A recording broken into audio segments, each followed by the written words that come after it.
친구들한테 전도를 하면 하나님을 보여주면 교회 나가겠다고 했던 친구들이 여럿이 있었습니다. 여러분들은 그런 말씀 들어보셨는지 모르겠지만, 그리고 어떤 친구라고 할 수 있는까지는 모르겠지만 차라리 내 주먹을 믿겠다 이렇게 한 친구도 있었습니다.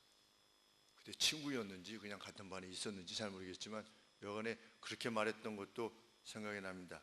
그래서 어린 마음에 그래, 좀 하나님이 좀 뭔가 이렇게 좀 보여주시면, 다른 사람은 좀 뒤로 하더라도 나한테라도 이게 밤에 가서 교회 가서 기도할 때 강제성 앞쪽으로 뭐가 이렇게 기도하면 이게 뭐가 이렇게 지나가는 거라도 한번 봤으면 내 믿음이 좀 더 세질 수 있겠나 않겠나 이런 생각을 해본 적이 있습니다. 보여주시면 믿게 될 것이다 이렇게 생각한 것이죠.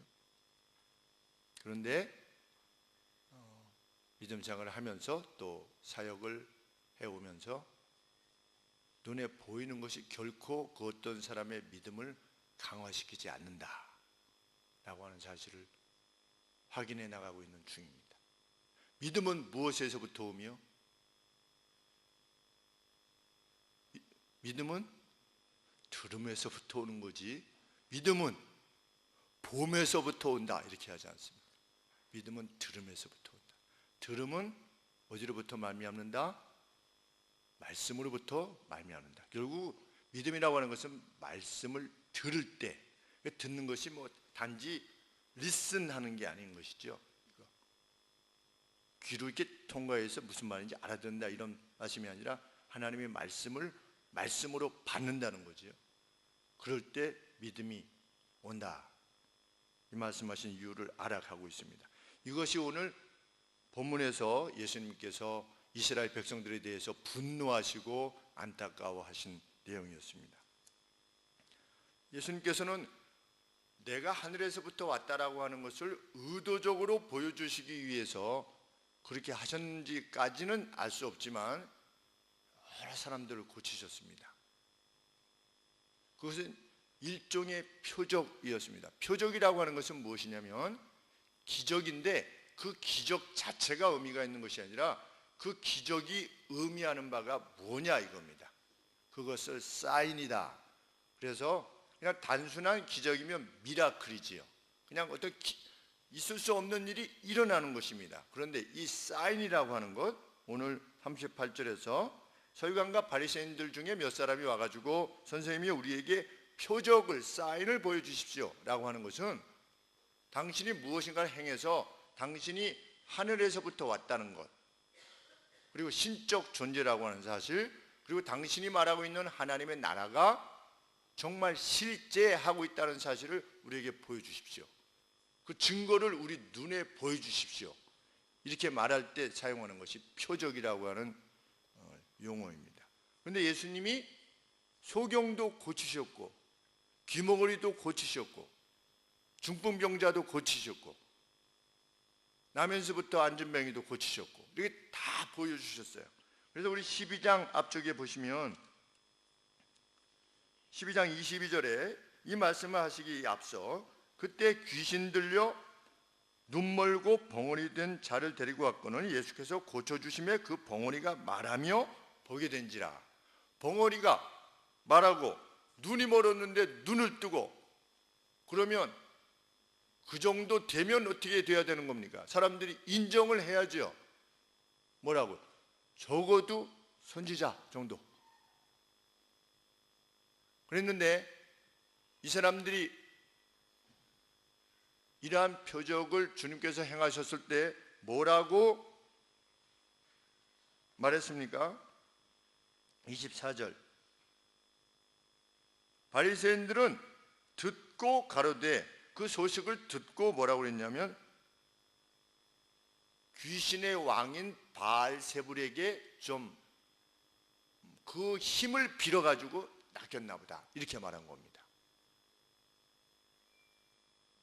얼마나 악하게 예수님이 행하신 것에 대해서 엔티했는지 알 수 없는 거죠. 누군가 나왔어요. 그랬더니 귀신의 힘을 빌려서 나았다라고 말하는 겁니다.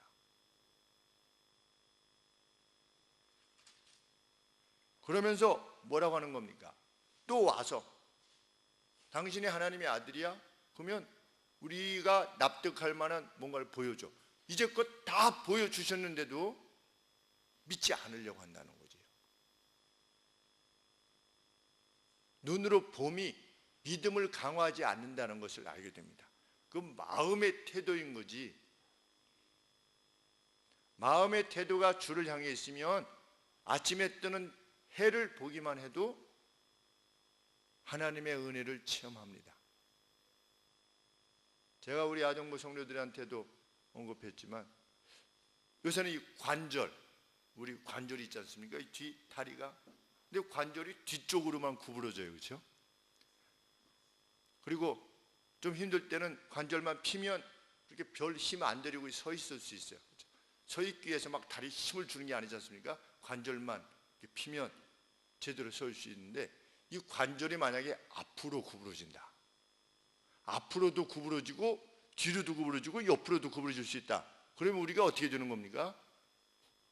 걸을 수도 없고 우리 양만 집사님 그렇게 좋아하시는 축구를 할 수도 없어요. 그렇죠? 관절이 사방으로 돈 다 할 것 같으면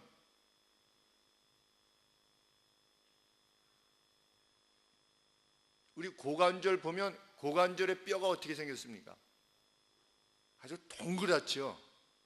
그래서 다리를 이렇게 돌려도 되고 저렇게 돌려도 되고 어떻게 그렇게 이 조인트를 우리 이왕진 집사님 말씀에 의하면 부속들을 이왕진 집사님 이 몸의 이거를 부속이라 이렇게 표현을 하시는데 이 부속들을 얼마나 잘 맞게 만들어 오시는지 알 수 없어요.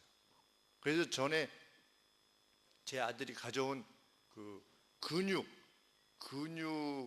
근 골격계인가 그것을 이렇게 사진으로 설명해 놓은 이렇게 두꺼운 체육학과 책이 있는데 그것을 살펴보니까 근육이 이 손을 잡는데 얼마나 세밀하게 이렇게 되어 있는지 알 수 없어요. 근육 자체가 뭘 하나 이게 붙잡는 것도 여기서부터 구부러지는 거죠. 뒤쪽부터 잡을 때 이렇게 안 잡혀지잖아요. 그렇죠? 보통 이렇게 잡죠. 뭘 이렇게 잡을 때 이 근육 하나하나만 해도. 그런데 세상은 뭐라고 하는 겁니까? 우연히 그렇게 됐다는 거예요. 우연히. 무슨 신이 있냐는 거지요. 끈도 달아놓지 않았는데 도는 겁니다. 지구나 또 달이 변함없이 돌아요. 어떻게 그것이 돌 수 있느냐? 그 추진 동력이 뭐냐? 그냥 우연히 도는 겁니다. 우연히. 이 큰 천체가 우연히 그 무시무시한 속도로 도는 거지요. 무시무시한 속도로 돌고 있어요. 근데 이탈도 안 해요. 우리가 비행기 무슨 마하 2.5 이 정도 되면 날기가 그렇게 쉽지 않습니다. 음속 돌파 뭐 이런 무지무지한 속도로 이 항성과 행성이 날아가고 있는데 이탈하지 않는 겁니다. 왜? 우연히. 원래 그랬었으니까. 그것이 이스라엘 백성이 예수님께서 보여주신 표적에 대한 이해였습니다. 누구를 온전케 해도 그것은 귀신의 힘을 빌려서 그렇게 한 것이다. 그러니 반발하고자 하는 자는 끝까지 반발하는 겁니다. 아무리 증거를 갖다 대도 그건 안 되는 거지요. 예수님께서 이것을 안타깝게 생각하신 것입니다. 그래서 서기관과 바리새인들 중에 몇 사람이 와가지고 가식적으로 말하는 거지요. 당신이 신의 아들이라고요? 당신 젠체하고 있는데 그 젠체하고 있는 것에 대한 증거를 우리를 설득할 증거를 보이시오. 표적을 보이시오. 그랬더니 예수님이 뭐라고 말씀하셨습니까? 39절 말씀에 보일 표적이 없다. 왜? 이미 다 보여주셨어요. 내가 무엇을 보여줘서 너희들이 나를 신뢰할 만한 표적이 있을 수 없다는 거지요. 그만큼 너희는 악하고 음란하다. 여기서 음란하다고 하는 것은 호세아 선지자가 언급한 것 같이 하나님을 떠나서, 본 남편인 하나님을 떠나서 행하는, 배교를 행하는 자, 마치 음녀와 같은 자다. 너희들은 내가 이같이 와서 너희들에게 증거를 보여주었는데도 불구하고 내가 하늘로부터 온 자가 아니며 내가 말하고 있는 하나님 나라가 실제하지 않다라고 말하는 것은 그것은 너희의 악함이다. 증거가 없어서가 아니라는 거지요. 나중에 우리가 주님 앞에 서게 되면, 세상 모든 사람들이 주님 앞에 서게 되면 저는 몰라서 그랬습니다, 이럴 사람은 없을 거라는 거지요. 적어도 하나님의 심판이 공의로운 심판이 되겠지요. 이순신은 어떻게 될까요? 성경에 뭐라고 되어 있습니까? 몰라요, 그렇죠? 이순신이 어떻게 됐느냐, 그런 거 묻지 말아요, 성경에. 근데 분명한 건 뭡니까? 예수 그리스도를 믿으면 구원을 얻는 겁니다. 그럼 예수 그리스도를 오시기 전에 사람은 어떻게 되느냐? 그건 하나님 앞에 맡기라고 그랬는데, 분명한 것은 뭡니까? 하나님이 불의한 심판을 내리지는 않는다는 겁니다. 그래서 이순신이 가령 지옥 가게 되면, 아니 나는 예수님도 모르고 그랬는데 이거 공연히 죽는 거 아닙니까? 이렇게 하나님의 공의에 대해서 이의를 제기할 그런 판단을 내리시지 않을 것이라는 거지요.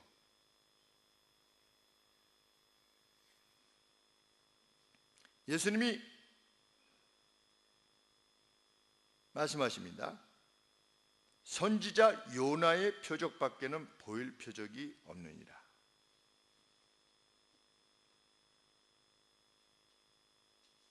그 어떤 표적도 주어지지 않을 것이다.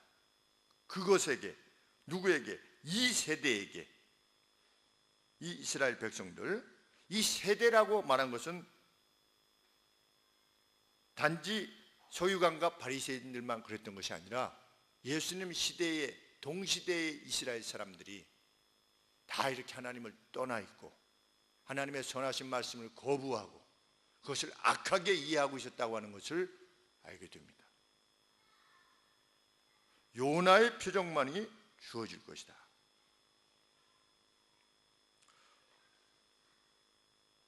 요나의 표적이란 무엇입니까? 40절에 보시면 요나가 밤낮 사흘을 큰, 여기 물고기라고 되어 있는데 성경에 물고기라고 되어 있기보다 몬스터다 이렇게 되어 있습니다.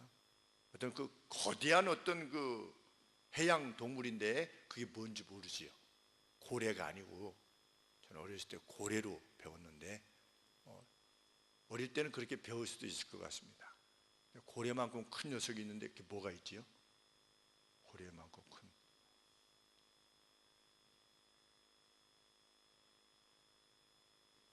범고래, 범고래.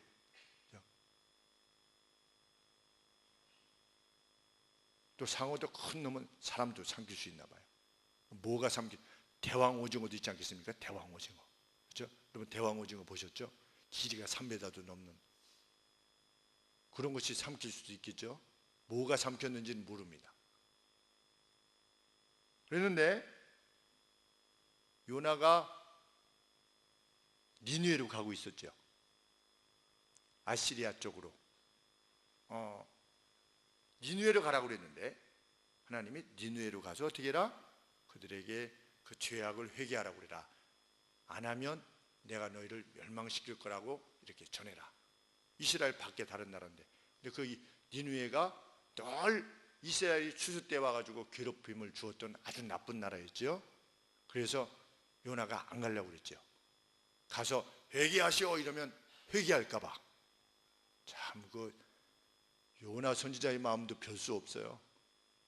회개를 외쳐라 그랬더니 가서 회개하면 하나님이 또 용서해 주시니까 분명히 용서할 것 같으니까 내가 안 가야겠다 그래가지고 니느웨 쪽으로 안 가고 다시스, 스페인으로 가는 배를 탄 겁니다.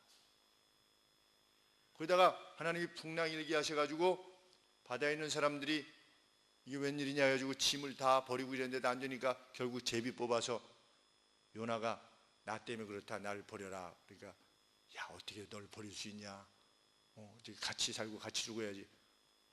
그러다가 너무 심해지니까 어떻게 했습니까? 할 수 없이 야 미안하다 요나야, 잘 가라. 너희 신이 너를 살려줬으면 좋겠다. 이러고 이제 던졌더니 고요하게 된 거 아니겠습니까? 그리고 그 몬스터 속에서 3일을 산 거지요.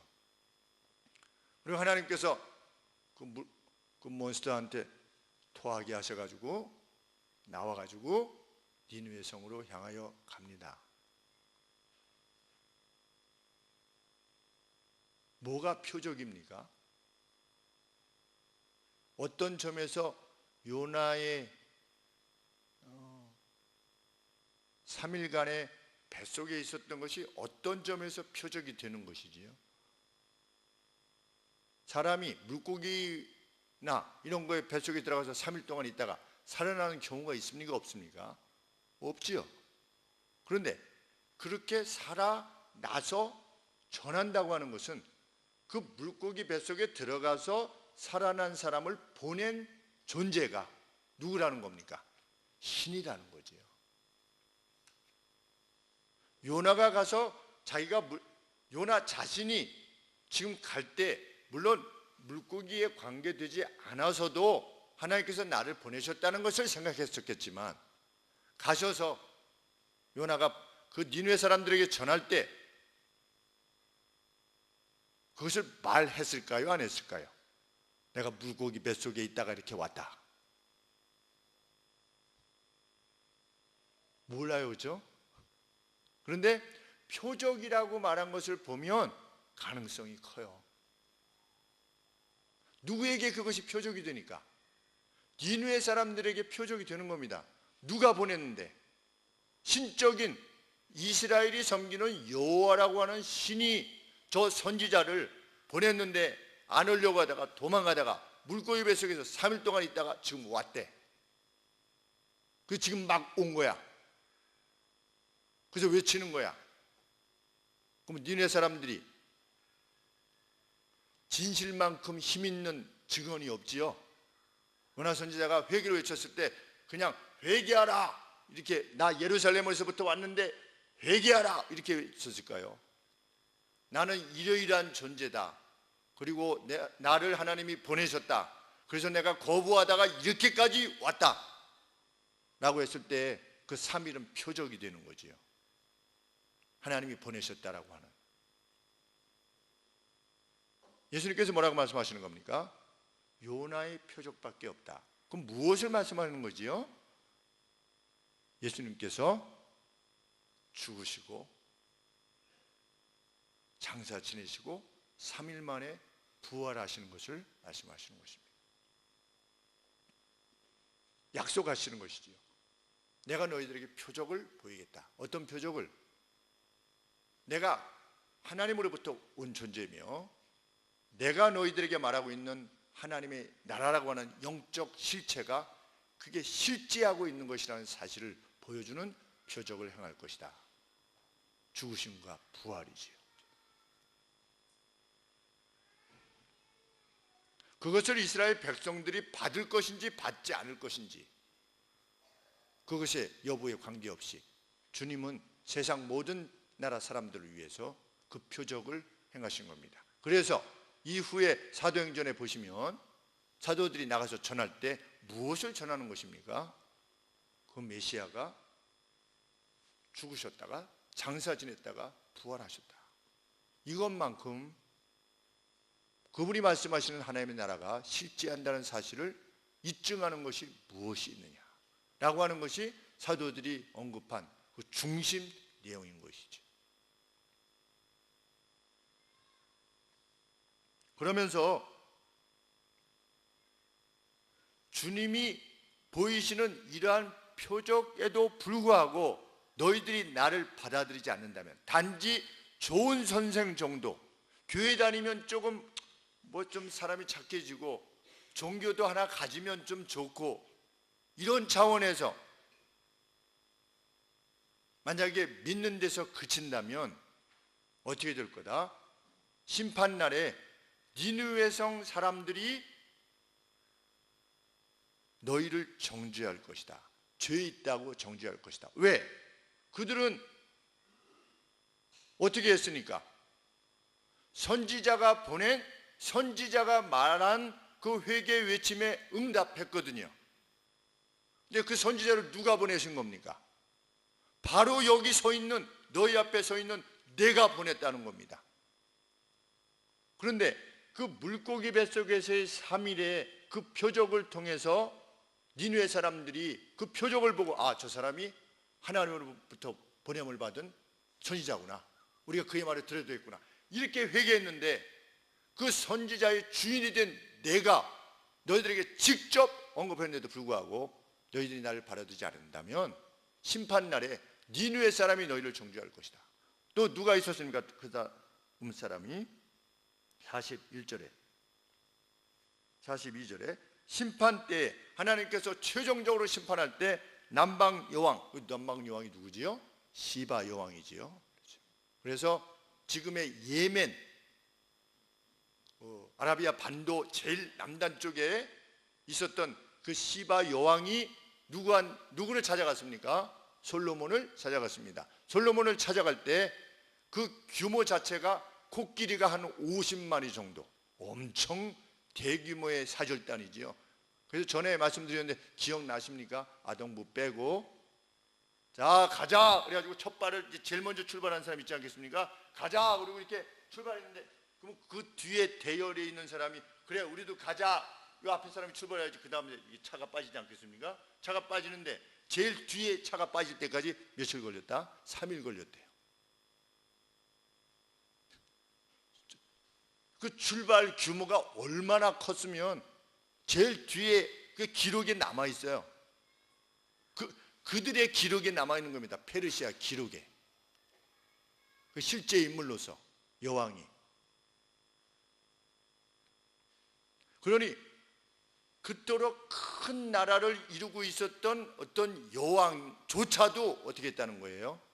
하나님 나라의 지혜가 있다라고 하는 것을 수천 킬로 떨어져 있는 여왕이 사절단을 몰고 간 겁니다. 무엇을 소유하기를 원해서? 그 나라의 신적인 지혜, 이거를 사모해서 왔다는 거예요. 솔로몬을 불러고 온 게 아니고 하나님께서 여호와라고 하는 신이 주신 그 영광이 무엇이며 지혜가 무엇이냐를 살피기 위해서 예물을 준비해서 온 겁니다. 이스라엘만큼이나 센 나라인 겁니다. 그런데 겸비하게 온 거죠. 소식만 듣고서도 온 거예요. 그런데 이 이스라엘 백성들은 예수님이 직접 보여주시는 표적을 보면서도 그거 가지고는 안 되겠어, 나한테 더 확실한 증거를 보여줘요. 하나님이 살아있다는 것을 오늘로 우리가 치면 그렇습니다. 예수님 믿는 사람들이, 복음을 접하게 된 사람들이, 하나님이 나와 함께 계시고 정말 천국과 지옥이 있으며 이것에 대한 표적을 보여주십시오 라고 하는 것과 다를 바가 없다는 겁니다.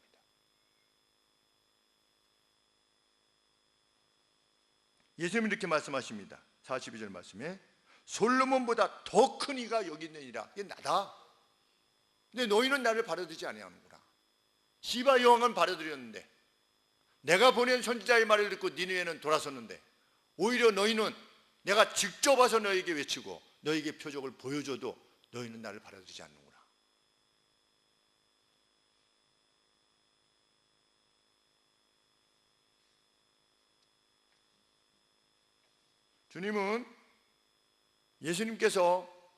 주님께서 우리들에게 이미 보여주신 하나님의 살아계심에 대해서, 증거들에 대해서 그걸 보려고 하지 않고,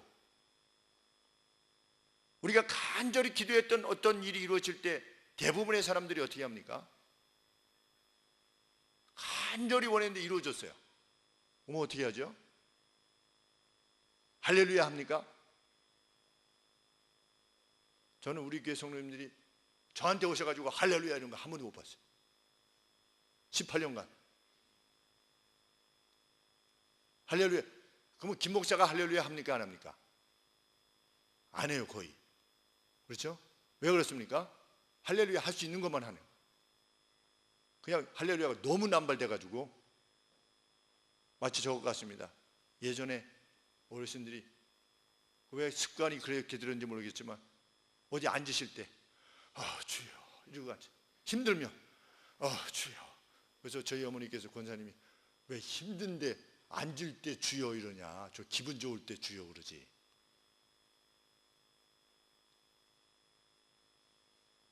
우리가 사실 우리의 삶을 잘 살펴보면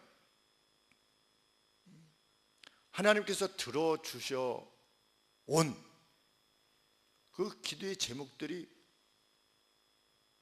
우리가 거기에 관심을 기울이지 않아서 그렇지 이루어진 것들이 너무나 많을 겁니다. 저도 그래서 그걸 잊어버리지 않으려고 애를 쓰는 것입니다.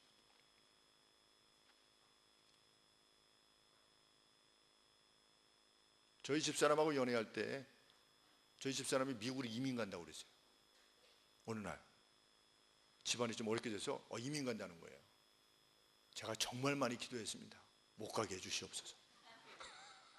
이민 가면 그냥 끝이잖아요, 그렇죠? 네. 그때는 뭐 지금처럼 통신이 뭐 되고 이런 것도 아니지 않습니까? 그냥 가면 다시는 못 보는 거죠. 그때 하나님 앞에 그렇게 기도했습니다. 하나님, 같이 연애만 계속하게 해주시면 제가 무슨 일이라도 하겠습니다. 그래서 제가 그래도 웬만하면 집에서 제가 무슨 일이라도 하는 겁니다. 지금 저희 집사람한테 물어보세요. 제가 웬만하면 무슨 일도 제가 다 하는 거예요. 왜? 그때를 제가 잊어버리지 않으려고 그때 일기를 썼어요. 내가 이 마음을 잃어버리지 않겠다. 그래서 저희 3층에 제 방에 그 일기장이 있어요. 대학교 1학년 때, 2학년 때 썼던 일기장이. 내가 내 마음이 변해지지 않기를 하나님 앞에 소원했어요. 그때 내가 훗날이 되어도 하나님께서 이걸 들어주시면 집사람한테도 약속했죠. 대학교 2학년 때 만약 나랑 결혼을 하게 되면 내가 끊임없이 사랑해 줄 거다. 이렇게 끝까지 사랑할 거다. 어떤 상황이 돼도. 그런데 하나님 이루어 주셨잖아요. 그런데 살다 보면 어떻습니까? 살다 보면 뭐 아직까지는 괜히 결혼했나 봐 이런 마음이 든 적은 한 번도 없었어요. 물론 그렇지만 살다 보면 그때 당시의 마음이 어떻게 됩니까? 그 감사가 점점 식어지는 거죠. 감사도 익숙해지면 둔감하게 되는 거죠. 하나님 요것만 해주시면 뭐가 될 것 같은데 해주시는데도 불구하고 할렐루야도 없고. 참 오늘 감사했던 게 어제 감사했던 게 제 아들이 저 스웨덴에 가가지고 리그 경기를 처음으로 뛰었대요. 7경기 만에 못 뛰니까 카카오톡으로 전화해가지고 감독과의 불화가 왜 생긴지 알겠다. 이렇게 저한테. 우리 집에 고민이죠, 고민. 9월까지 비자가 끝인데 어떻게 하신지 손을 자꾸만 보여서 다른 데로 팔려가야 되는데 기도 많이 하는 거죠. 하나님 무슨 뭐 세계적으로 유명한 선수가 되려고 하는 게 아니라 하나님 말씀하신 것처럼 하루를 살더라도 행복하게 살 수 있도록 해라. 미래 행복을 위해서 오늘을 저당 잡히지 말게 해라. 이것이 성경의 가르침인데 그 말씀 그대로 해서 지금 보냈습니다. 그게 행복하다 보니까 보냈습니다. 보냈는데 마지막까지 행복할 수 있게 해주시옵소서. 그것이 돌아오는 것이든 뭐 거기서 계속하는 것이든. 근데 여간에 주변에 그 동료들이 극찬을 했대요. 정말 잘했다고. 그래서 어저께 끝나자마자 이렇게 못 뛰면은 저희가 전화해야지. 그때 못 뛰었다고 그러는데 뛰고 나서 끝나자마자 이렇게 기뻐가지고 문자를 보내온 겁니다. 이것도 다 뭡니까? 다 과정 속에서 하루하루 응답해 주시면서 사는 거죠. 하나님, 우리가 이제 막 시작합니다. 생업을 하나님께서 복 주시고 더 많은 일을 할 수 있도록 해 주시옵소서. 그래서 한 20년 만에 엄청나게 됐어요. 그리고 어떤 회사는 30년 만에. 그 대표적인 게 이랜드 아니겠습니까? 이랜드 처음에 어떻게 했죠? 문을 닫았어요. 주일날. 그렇죠?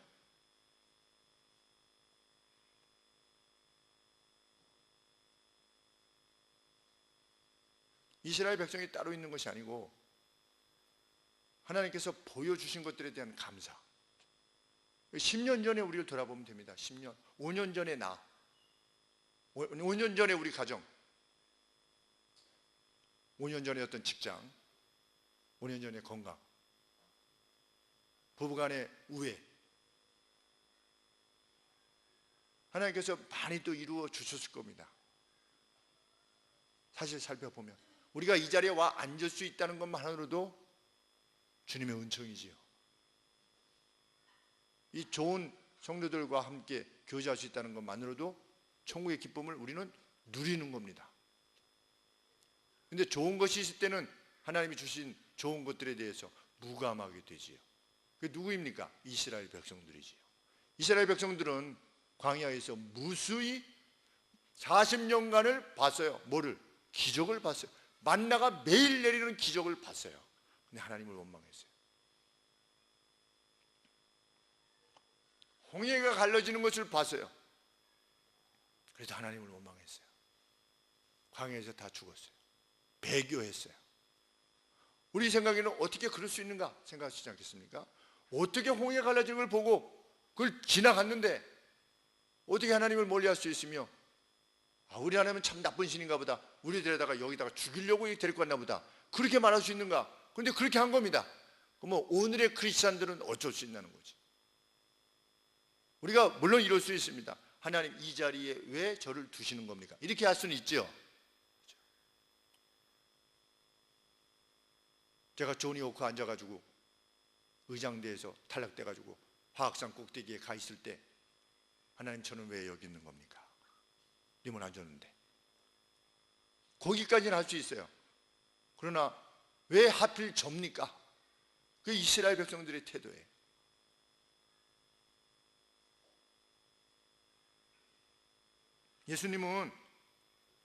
예수님을 얼핏 아는 것, 그리고 예수님을 랍비 정도로 이해하는 것, 그리고 예수님에게서 받는 어떤 그 세상적으로 볼 때 예수님 믿으면 이거 잘 된다더라 라고 하는 어떤 그 유익을 얻는 것, 이것을 뭐로 비유하셨냐면 귀신이 몸에서 나가는 것으로 비유하셨어요.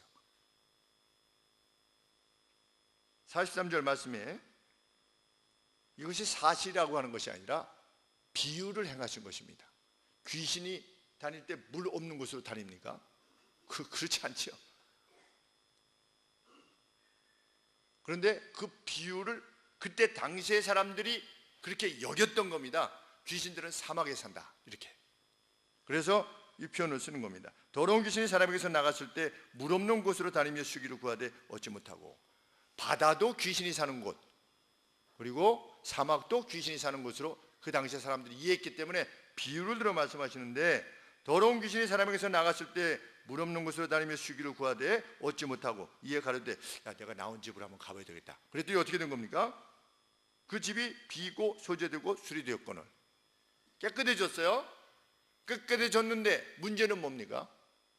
주인이 없어요. 그래서 어떻게 했다? 더 주인이 없는 것을 보고 45절 말씀에 더 악한 귀신 7을 데리고 들어가서 거하니 그 사람의 나중 형편이 처음 때보다 더 악화해졌다. 무슨 말씀입니까? 예수님의 복음을 접하는데 그냥 예수님 믿으면 이거 좀 된대, 뭐 이거 좀 이렇대 저렇대, 그 뭐 사람들도 만나면 그 참 좋대, 같이 뭐 밥도 먹고 다니고, 그러고 또 60, 70 이렇게 되면 굉장히 외로운데 좀 가서 이렇게 만나면 말거리도 되고 아주 좋대, 그리고 뭐 사랑하라고 하는데, 이 정도로 이렇게 했다가 이것을 통해서 예수님을 믿는 것은 이런 것이구나 라고 마음을 열고 예수 그리스도를 주인으로 받아들이지 않으면, 소재는 했는데 처음에 소재는 했는데 주인을 예수 그리스도로 받아들이지 아니하면 어떻게 된다는 겁니까? 이후에 더 악한 것이 그 마음에 들어간다는 거죠. 그래서 한번 예수님 믿었다가 타락한 사람들, 배교한 사람들을 다시금 돌이키게 하기가 거의 불가능한 것과 마찬가지입니다.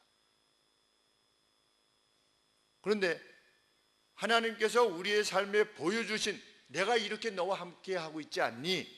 라고 이렇게 보여주신 것들에 대해서 그거 가지고 안 되겠어요 라고 하는 태도로 하나님을 섬긴다면, 정말 내 주인으로 뭐 필요하면 가기도 하고, 뭐 다른 일이 있으면 좀 빠지기도 하고, 뭐 이럴 수도 있고 저럴 수도 있는 그런 존재로 하나님을 인식한다면 나중 형편이 어떻게 될 것이다? 더 악하게 될 것이다.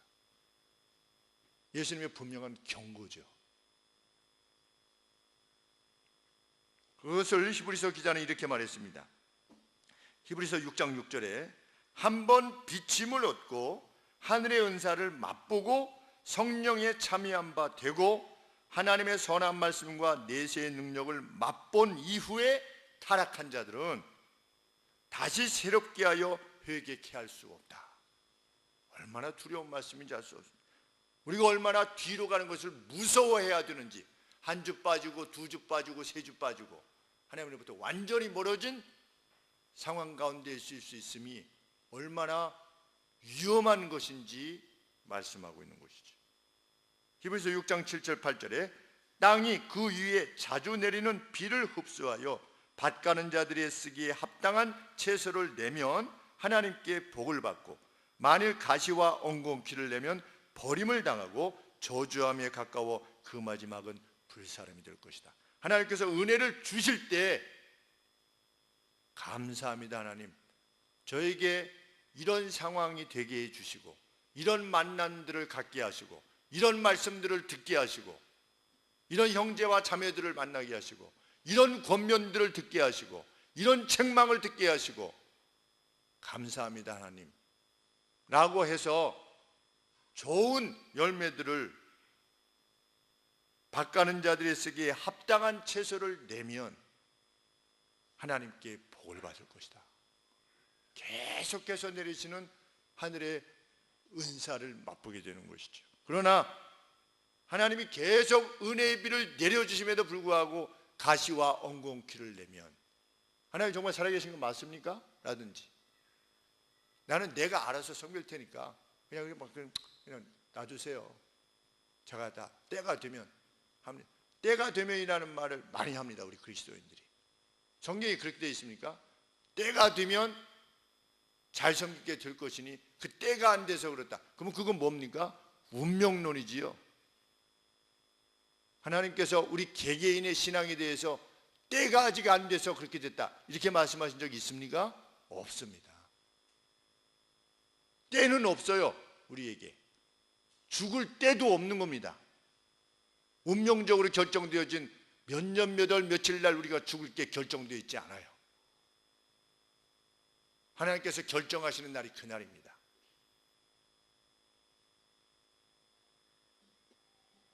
우리가 담배를 많이 피면 어떨 가능성이 크지요? 빨리 하나님 나라로 갈, 뭐 그걸 뭐 사무해서 간다면요, 뭐 핀다면요, 뭐 그걸 할 수 없겠지만 빨리 가실 확률이 큰 거죠. 제가 이걸 뭐 담배 피는 분은 뭐라고 그러는 게 아니고, 우리의 죽음이 운명적으로 결정되어 있지 않다는 겁니다. 우리가 성공할 때, 뭐 실패할 때가 결정되어 있잖아요. 그러면 너희가 내 말을 들으면 나가서도 복을 받고 들어가서도 복을 받을 것이다. 그러나 너희가 내 말을 떠나고 나를 떠나면 너희가 나가서도 저주를 받고 들어가서도 저주를 받을 것이다. 이거 불가능한 거죠. 이미 때가 결정되어 있으면. 그래서 우리 하루하루는 정말 소중하고 가치 있는 것입니다. 왜? 내가 결정하는 거니까. 하나님의 은혜를 믿고 하나님의 뜻을 분별하여서 그 뜻을 내가 결정해서 나가는 겁니다. 하나님께서 은혜를 주시는 거지.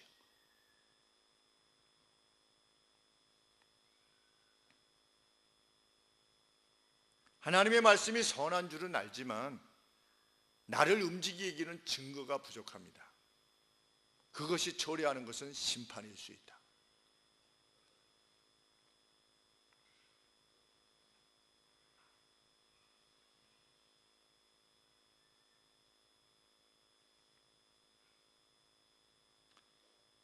우리 잘 살펴볼 수 있게 되기를 원합니다. 하나님이 내게 주신 사인은 뭐냐? 어떤 것들을 위해서 막 기도했어요. 근데 그 이루어진 것들이 도대체 뭐가 있었는가 한번 잘 돌아보면 됩니다. 하나님 이미 주셨는데 우리가 못 보고 있는 것들도 많으실 수 있습니다. 그리고 주님은 우리에게 요청하시지요. 하나님 나라가 실제하였다는 것에 대한 표적을 내가 너희들에게 주었다. 그렇죠? 그러면 너희도 그 하나님 나라가 실제하고 있음을 믿는 사인을 내게 보이라는 거죠. 내가 너에게 보였듯이 너희도 너희가 나를 주인으로 모시고 있는 사인을 보여라. 주인으로서 내가 너희에게 명한 인애가 너희의 삶 가운데 있으며 너희의 삶 가운데 세상이 말하는 의로움을 넘어선 의로움이 너희에게 있으며 세상이 말하는 공평을 넘어선 공평이, 공의가 너희의 삶 가운데서 실현되고 있느냐. 너희는 주인인 내가 너희들에게 요청하는 그 거룩한 삶, 갑의 위치에 있지만 갑질을 하지 않는 정도가 아니라 그 갑의 위치에서 의를 섬기는 자로서의 삶이 너희에게 있느냐.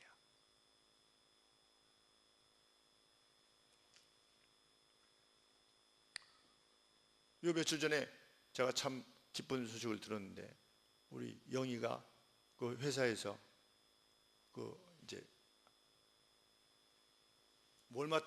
월마트 같은 데서 이렇게 샘플을 만들어 달라고 요청하면 그 하청업체에서 샘플들을 다 만들어 오나 봅니다. 그러면 이제 제출을 하면 월마트에서 이제 선정을 하나 보죠. 이렇게 요거 만들어 달고 요거 만들어 주세요. 이렇게.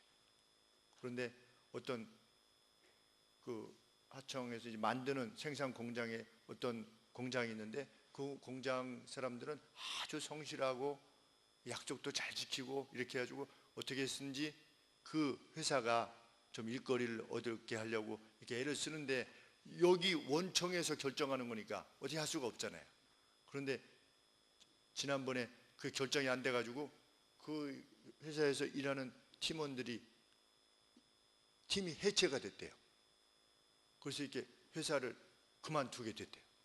그래서 그 이야기를 두고 우리 딸이 슬퍼한 거지요. 좋은 어떤 회사의 팀이 단지 이거를 못 받아가지고 이렇게 됐다라고 하는 것에 대해서. 그래서 이렇게 그거를 부장님에게 말씀을 드렸대요. 부장님이 여기 참 이렇게 좋고 잘하고 이러는데 아마 부장님도 알고 계셨겠지요. 그래서 팀이 이렇게 해체됐다고 그러니까 그 이야기를 들으시더니 그래? 그랬더니 그 사람 연락처 알아? 뭐 이렇게 하시더래요. 그 부장님이. 그랬더니 나중에 이력서를 써서 한번 내라고.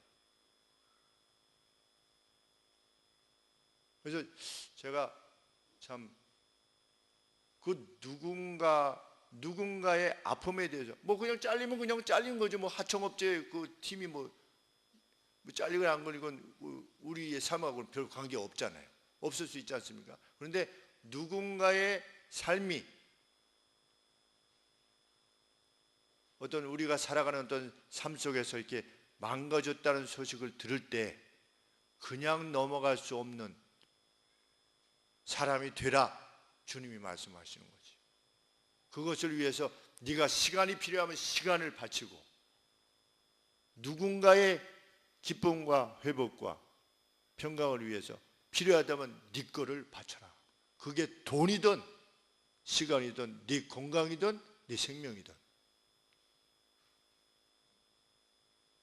예수님을 주로 모신다고 하는 것, 빈 상태로 내어놓는 것이 아니라 예수님을 주로 모신다는 것은 그렇게 빛나는 일입니다. 분명. 그래서 80, 90까지 살게 될 때 뒤를 돌아보았을 때 전혀 부끄러움 없는 삶,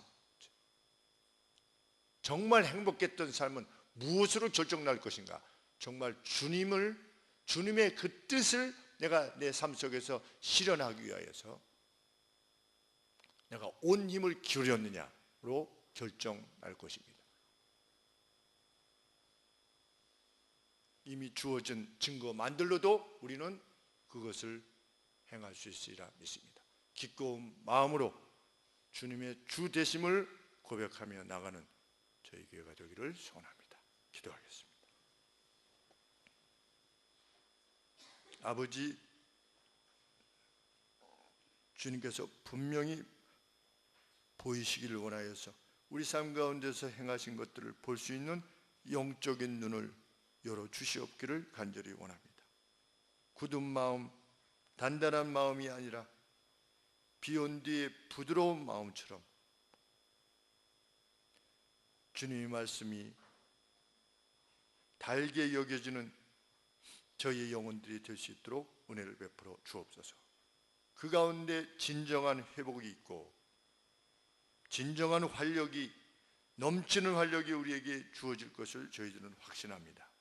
하나님, 혹 우리 가운데 괴로움 가운데 있는 성도들이 계셔도 그 주께서 여전히 주인으로서 우리와 함께하기를 원하신다는 사실을 기억하여 아버지, 먼저 주인된 주님을 찾는 그 간절함이 있게 하여 주시고 그 행하는 모든 바에 있어서 우리 예수 그리스도의 주인 되심이 드러나는 방식으로 행할 수 있도록 도와주시옵소서. 공의와 인애, 아버지, 저희들의 생에 가득 차게 하여 주시옵소서. 예수님의 이름으로 기도합니다.